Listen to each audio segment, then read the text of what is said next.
하나님의 말씀 보겠습니다. 오늘 은혜 나눌 말씀은 마태복음 21장 1절로 11절. 찾으신 줄 알고 우리 한 목소리로 합독하겠습니다. 저희가 예루살렘에 가까이 와서 감람산 벳바게에 이르렀을 때에 예수께서 두 제자를 보내시며 이르시되 너희 맞은편 마을로 가라. 곧 매인 나귀 새끼가 함께 있는 것을 보리니 내게로 끌고 오너라. 만일 누가 무슨 말을 하거든 주가 쓰시겠다 하라. 그리하면 즉시 보내리라 하시니 이는 선지자로 하신 말씀을 이루려 하심이라. 일렀으되 시온의 딸에게 이르기를 내 왕이 내게 임하나니 그는 겸손하여 나귀 곧 멍에 매는 짐승의 새끼를 탔도다 하라 하였느니라. 제자들이 가서 예수의 명하신 대로 하여 나귀와 나귀 새끼를 끌고 와서 자기들의 겉옷을 그 위에 얹음에 예수께서 그 위에 타시니 무리의 대부분은 그 겉옷을 길에 펴며 다른 이는 나뭇가지를 베어 길에 펴고 앞에서 가고 뒤에서 따르는 무리가 소리질러 가로되 호산나 다윗의 자손이여 찬송하리로다. 주의 이름으로 오시는 이여 가장 높은 곳에서 호산나 하더라. 예수께서 예루살렘에 들어가시니 온 성이 시동하여 가로되 이는 누구뇨 하거늘 무리가 가로되 갈릴리 나사렛에서 나온 선지자 예수라 하니라. 아멘. 우리 복창해 보실까요? 겸손하여서. 한 번 더요. 겸손하여서. 예, 오늘 겸손하여서 어린 나귀 새끼를 탔다, 그런 얘기죠. 결론은 겸손이 뭔가를 다시 한번 살펴봤으면 좋겠다 하는 시간이 될 줄 믿고요. 하나님께서는 교만한 자는 물리치신다고 그랬어요. 교만은 패망의 선봉이라고도 했습니다. 겸손한 자에게 은혜를 주시고 겸손한 자에게 하나님의 만나 주십니다. 그럼 믿는 우리는 어떠한 상황에 있어든지 겸손한 자가 되어야지 교만한 자가 되어서는 안 되죠. 교만은 패망의 선봉이라고 했습니다. 우리 모두가 겸손한 자가 되어서 우리가 하나님께서 기뻐하시는 은혜가, 그렇다면 우리 겸손이 도대체가 뭔가, 겸손이 그런 부분이 있는데 우리가 이제 늘 말씀드렸어요. 설교 시간에 겸손이라고 하는 것은 그냥 고분고분한 거를 겸손하다, 또 이렇게 그 허리를 굽히는 것, 이런 거를 겸손하다. 제가 대대하네, 충청도 말로 그런 거 있어요. 교만하다는 것을 다른 말로 대대하다.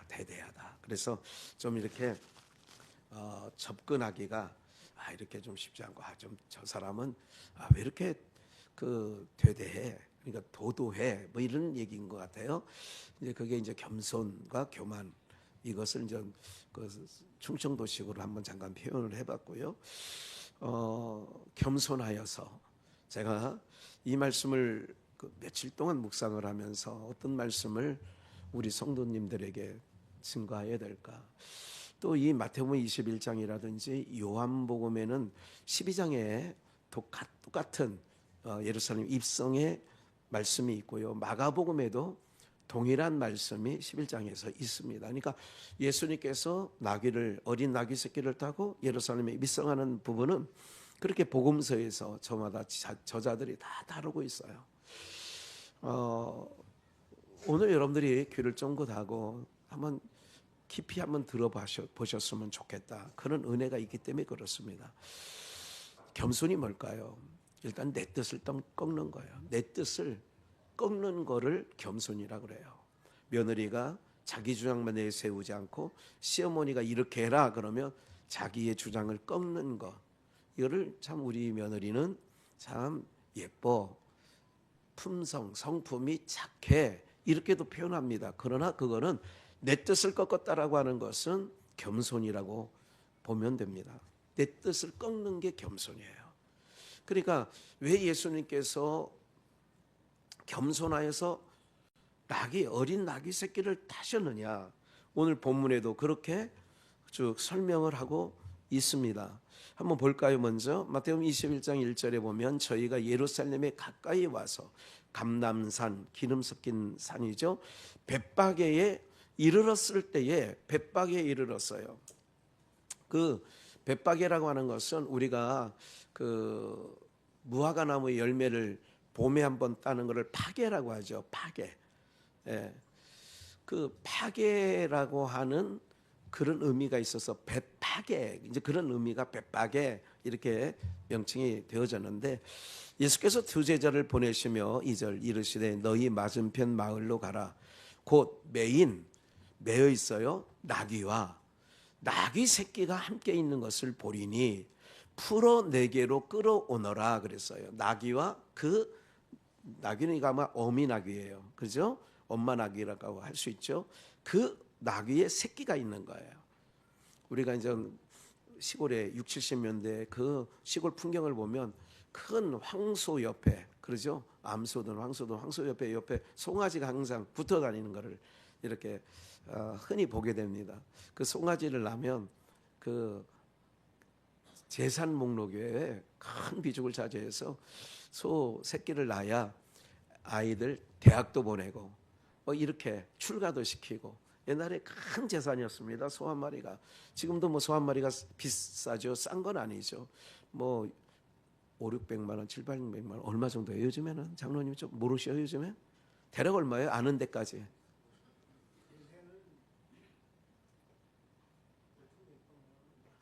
그리고 몇백만 원 한다는 거 다 얘기할 줄 알아. 그게 500만 원이야, 700만 원이야, 800, 1000만 원이야 이 얘기를 하는 거지. 예. 그렇지. 뭐 나도 그 얘기는 할 수 있어. 몇백만 원 가지고 그럼 예.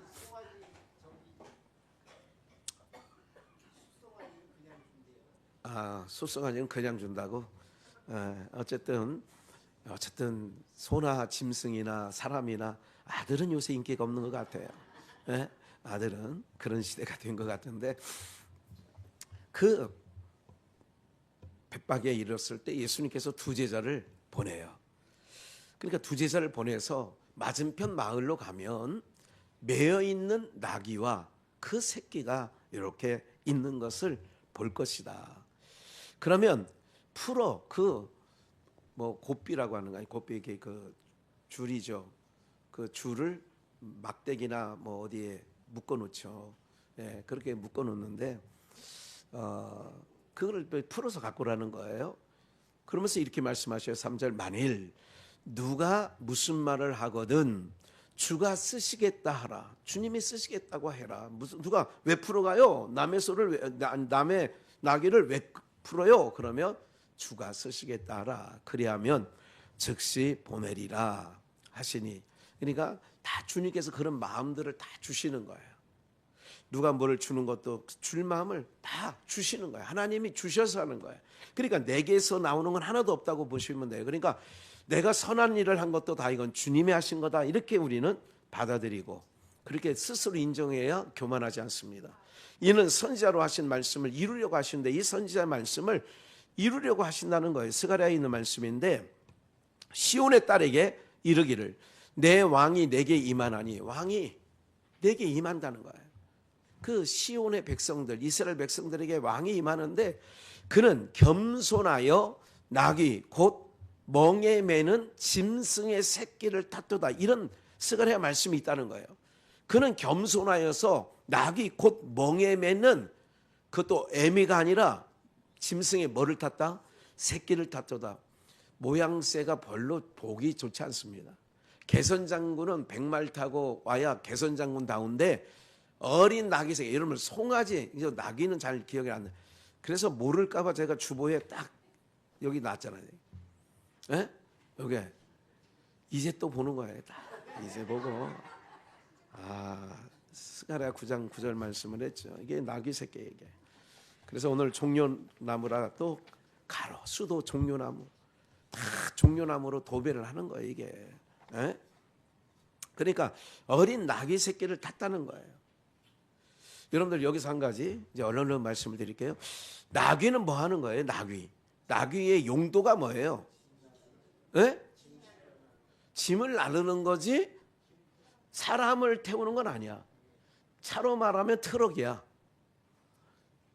이게 여러분들 나귀의, 그래서 제가 이 말씀 묵상하면서 과연 하나님 정말 신명막측하시고 섬세하시구나.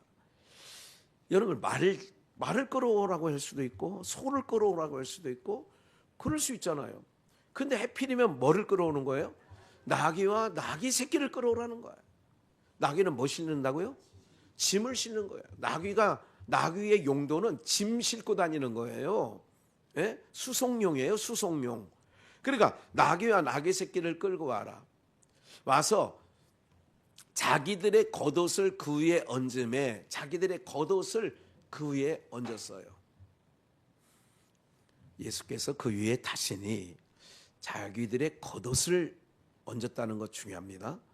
겉옷을 얹었다는 것. 그래서 제가 겉옷을 왜 얹었을까? 또 묵상을 했어요. 하나님이 주시는 감동이 있었어요. 8절 무리의 대부분은 그 겉옷을 길에 펴며 길에도 폈어요.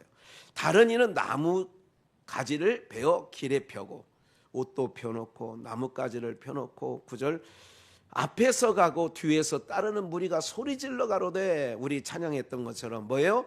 호산나 다윗의 자손이여 찬송하리로다. 호산나. 호산나 뜻이 뭐라고 했어요? 이제 나를 구원하여 주옵소서. 호산나라는 뜻은 이제 나를 구원하여 주옵소서야. 이제 나를 구원하소서. 다윗의 자손이여 찬송하리로다. 자기의 겉옷을 나귀 위에 나귀 맞죠?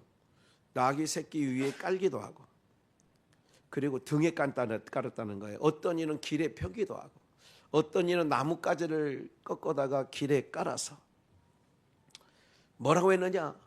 다윗의 자손이여 찬송하리로다. 호산나. 찬송받기 합당하신 주님. 호산나 그랬어요. 가장 높은 곳에서 호산나. 가장 높은 곳이 어디예요? 하나님 보좌지요. 하나님 보좌에 하나님 가장 높은 곳에서 뭐라고요? 호산나. 호산나가 뭐라고요? 다시 한번 이제 나를 구원하소서. 그러면 가장 높은 곳에서 이제 나를 구원하소서. 그러면 누구께 하는 얘기예요? 하나님께 올리는 거예요. 이제 때가 됐으니 우리를 구원하소서. 어디서? 죄로부터. 죄악으로부터 구원해달라고 하는 얘기예요. 10절 예수께서 예루살렘에 들어가시니 원성이 수긍하여 가로되 이는 누구냐? 누군데 이렇게 소란을 피는 거야? 무리가 가로되 갈릴리 나사렛에서 나온 선지자 예수라 하니라. 아까 읽으려고 했던 스가랴 아까 인용했던 스가랴 9장 9절을 봅니다. 시온에 따라 크게 기뻐할지어다. 예루살렘에 따라 즐거이 부를지어다. 보라 내 왕이 유대인의 왕 만왕의 왕 우리의 메시아 구주가 되시는 그 왕 그는 공의로우시며 구원을 베풀며 겸손하여서 뭐를 탔다고요? 나귀를 타나니 나귀의 작은 것 곧 나귀 새끼니라 그랬어요. 아까 그 마태복음 21장 본문과 똑같은 내용이죠. 이걸 인용한 거니까. 여러분들 보세요. 겸손이란 말은 어떤 말이라고 그랬어요? 자기의 뜻을 꺾는 거. 자기의 뜻을 꺾는 거를 다른 말로 부인하는 거예요. 자기를 부인하는 거예요. 네. 자기 뜻을 꺾는 거예요. 자기를 부인하는 거예요. 그러면 그게 겸손이라고 그랬어요. 겸손은 누구에게 하는 게 겸손이에요? 겸손은 어떤 자가 어떻게 되었을 때 겸손이라고 그래요? 누구에게 하는 게 겸손이에요? 높은 자에게 자기를 낮추는 게 겸손이라고.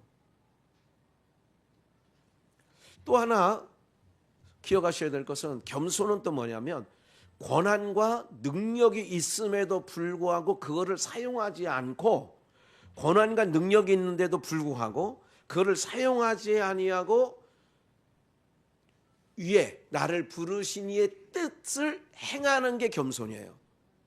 이건 처음 얘기하는 거예요. 다시 한번 얘기해 드릴게요. 처음 드리는 얘기니까. 나에게 뭐가 있냐? 능력도 있어.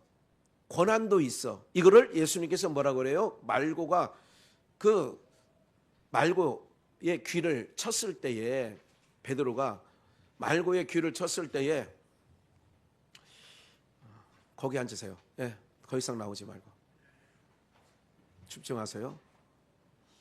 예.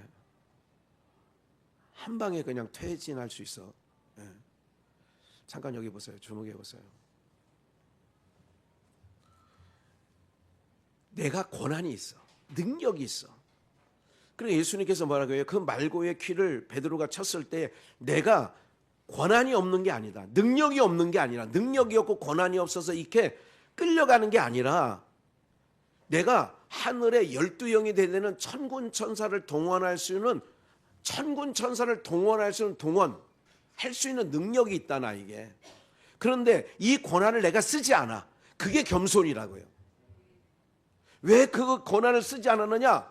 이러하리라 기록된 성경의 말씀을 이루시려고 어떻게 권한을 포기하고 아버지 뜻을 이루는 게 겸손이에요. 그러니까 낮은 자가 높은 자에게 자세를 낮추는 게 겸손이라고요. 그게 겸손이라고. 예. 그렇다면 우리가 그것이 겸손이라고 하면 예수님보다 높으신 분이 누구예요? 하나님이시죠. 그러니까 아버지 하나님 앞에 자기의 권한과 자기의 능력을 사용하지 않고 그분의 뜻을 이루어 드리는 게 뭐라고요? 겸손. 아이들이 부모님의 말을 하기 전에 내가 뭘 하고 싶은 생각이 있었어요.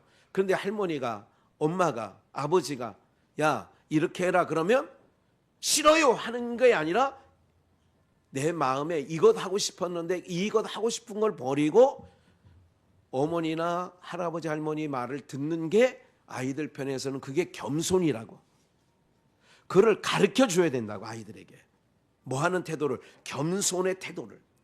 그러면 오늘 말씀을 들으면서 저나 여러분들은 하나님 앞에 내가 겸손한 자인가를 기억하셔야 돼요. 왜? 겸손한 자에게 뭐를 베풀어 주시니까? 은혜를 베풀어 주시니까 내가 하나님 앞에 내 뜻을 꺾고 아버지 뜻대로 살아가고 있는가를 늘 살피는 거예요. 사람들은 살아가는 과정 속에 어른이 됐어요. 아이들이 내 말 안 들으면 내 마음이 나쁘다? 나쁘지. 왜 나빠요?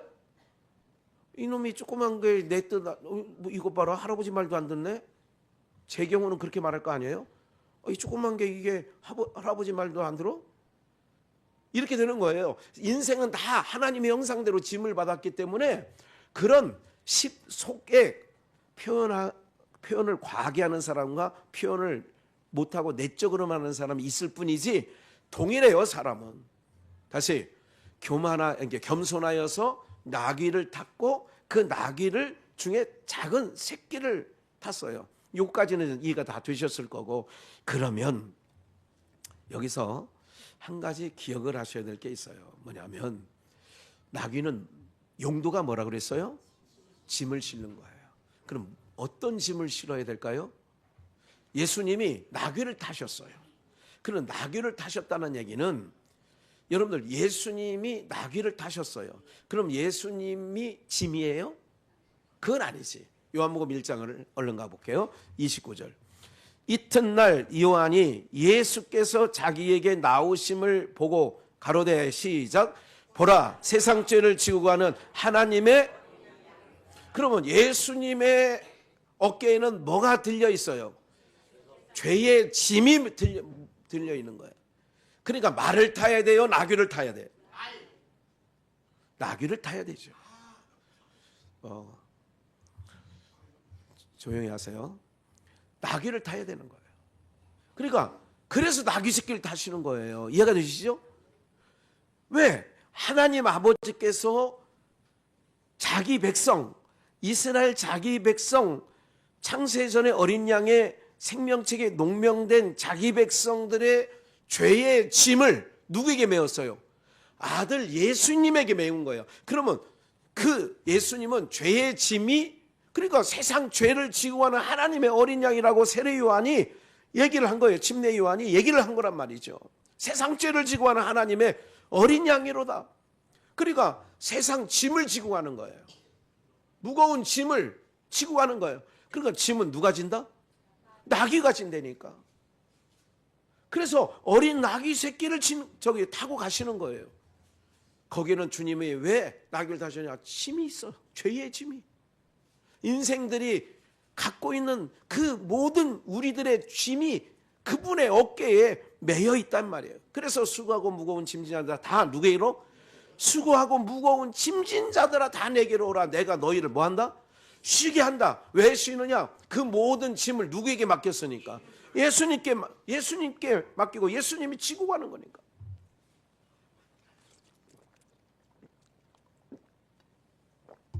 그래서 나귀 새끼를 탄 거예요. 타신 거예요. 그렇다면 우리 하나님께서 이런 말씀을 하셨어요. 참고적으로 시편 17절 여호와여 주는 겸손한 자의 소원을 들으셨사오니. 겸손한 자의 소원. 히브리서에 보면 5장에 심한 눈물과 간구와 통곡으로 하늘에 계신 아버지께 예수님이 십자가를 지실 때 심한 눈물과 간구와 통곡으로 하나님께 구하였대. 그 기도를 들으셨대. 이거 얘기잖아요. 여호와여 주는 겸손한 자의 소원을 들으셨으니 저희 마음을 예비하시며 귀를 기울여 시편에 나를 가르쳐 기록한 모든 말씀. 그러니까 겸손한 자의 소원을 들어주셨어. 내 백성들의 모든 죄는 내가 지었으니 저들의 죄를 용서하여 주옵소서 하는 간구를 하나님 아버지께 예수님이 올려드리니까 그 소원을 들으셨어요. 들어주신 거야. 놀라운 역사죠. 네? 한 절 더 봅니다. 시편 55편 22절에도 함께 읽을게요. 시작. 내 짐을 너를 붙드시고 의인의 요동함을 영영이 허락지 아니하시되. 됐어요. 내 짐을 누구께 맡기래요? 여호와께 맡기라는 거예요. 구약에서 여호와는 오실 예수 그리스도를 표방하는 성호예요. 언약하시고 언약대로 이루시는 전능자예요. 그러니까 그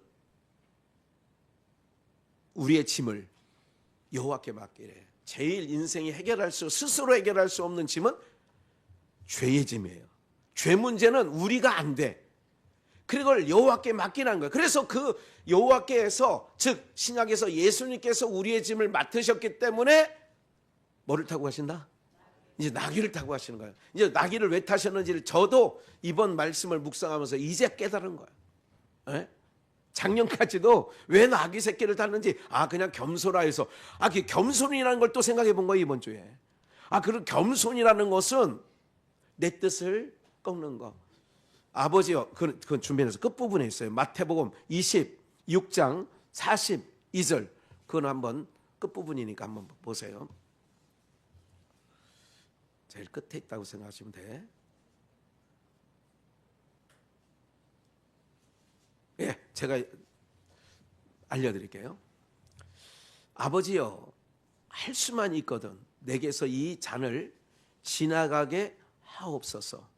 그러나 내 뜻대로 마옵시고 아버지의 원대로 되시기를 원하나이다. 이게 마태복음 26장 42절 말씀이에요.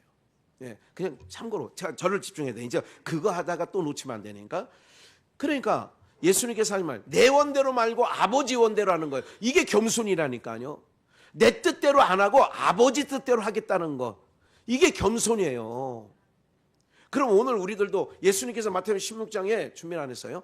뭐라고 하느냐? 나를 따로 아무든지 나를 따르려 그러거든. 자기 십자가를 지고 자기를 부인해. 자기를 부인해야 되는 게 뭐냐? 나를, 그러니까 그것을 내 뜻을 버려야 그걸 부인이야. 내 뜻을 버리고 아버지의 뜻대로. 이게 겸손한 자예요. 나를 따라오면 겸손해야 돼. 네 마음대로 살면 안 돼. 내 뜻대로 가야 돼. 그게 겸손이라고. 그 부분을 한 가지 더, 그것도 준비 안 했나 했는데 한 번 더. 마태복음 3장 15절에 보면 예수님께서 침례 요한에게 세례를 받으시려고 요단강가에 가시죠. 그럴 때에 나에게 세례를 주라 그랬어요. 그러니까 뱀방의 세례 요한, 침례 요한을 알아보죠. 아니, 어떻게 당신이 나에게 세례를 줘야 되지? 내가 어떻게 당신에게 세례를 줍니까? 그럴 때 이거는 인간적 겸손이라고 할 수 있어요. 인간적 겸손. 예수님께서 호통을 치시는 거예요. 야, 이제 충청도 말로 잠만 말고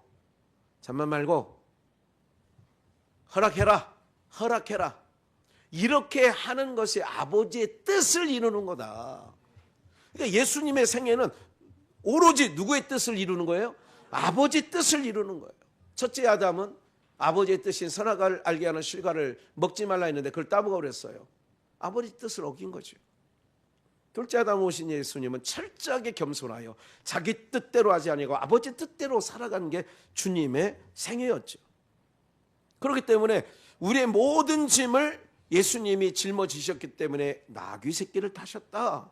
이거를 기억하시면서 한 가지 더 짐에 대해서 그 다음 시편 68편 19절도 날마다 우리 짐을 지시는 주 곧 우리의 구원이신 하나님을 찬송하리로다. 하나님은 우리에게 구원의 하나님이시라. 사망에서 피함이 주 여호와께로 말미암았거니와 그 원수의 머리 곧 그 죄가에 항상 행하는 자의 정수리는 하나님이 쳐서 깨치시리로다. 19절 날마다 우리의 뭐를 지셔요? 짐을 지시는 거예요.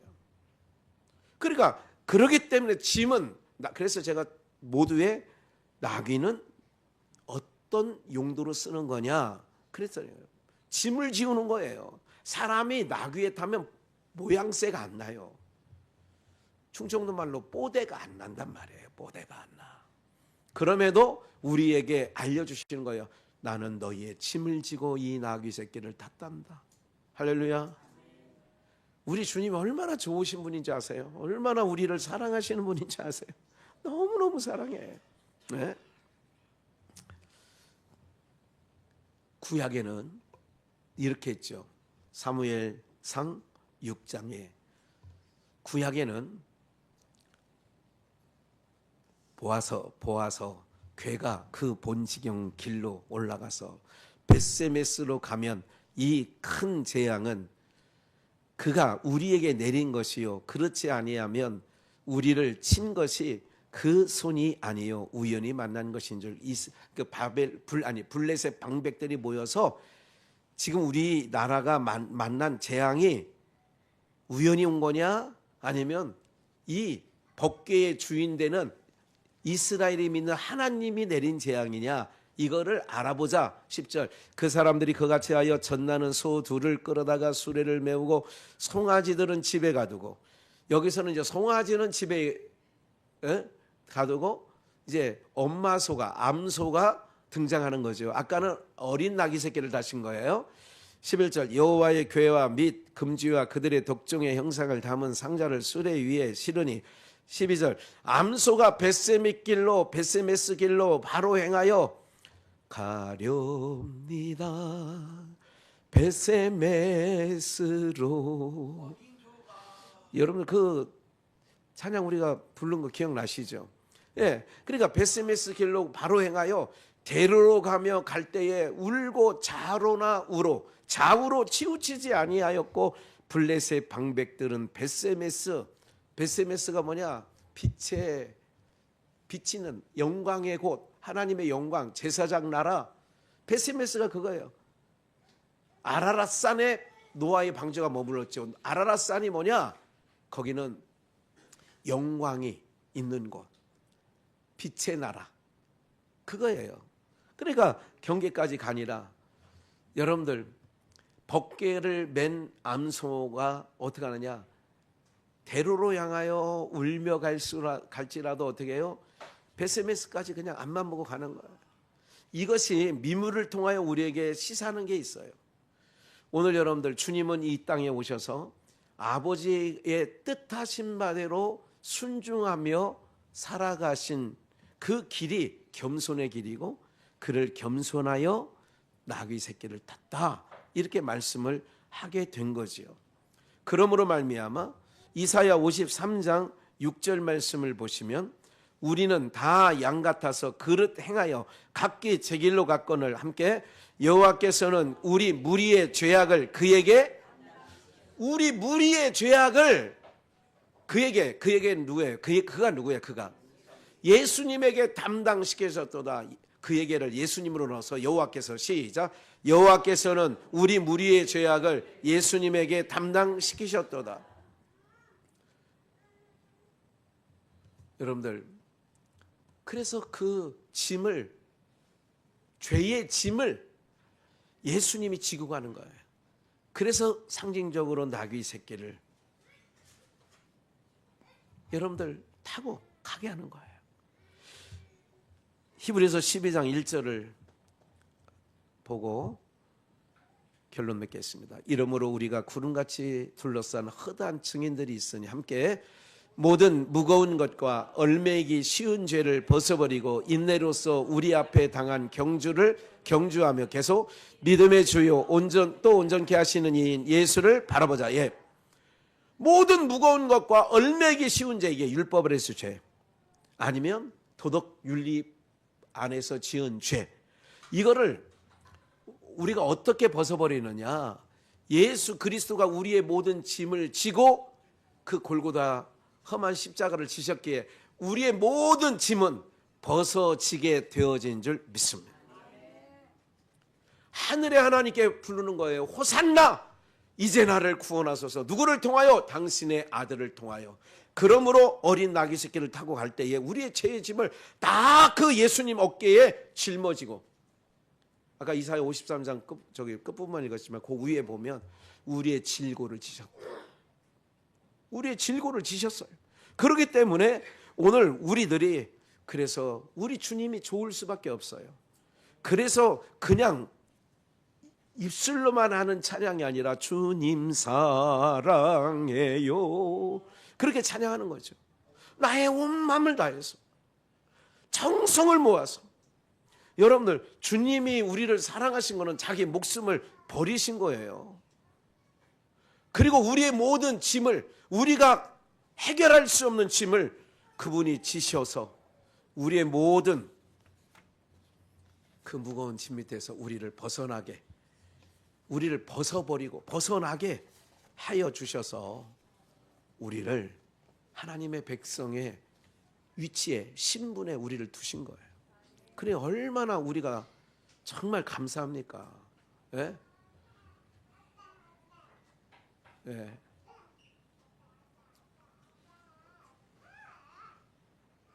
사랑하는 여러분들, 예수님이 좋아요, 좋아요.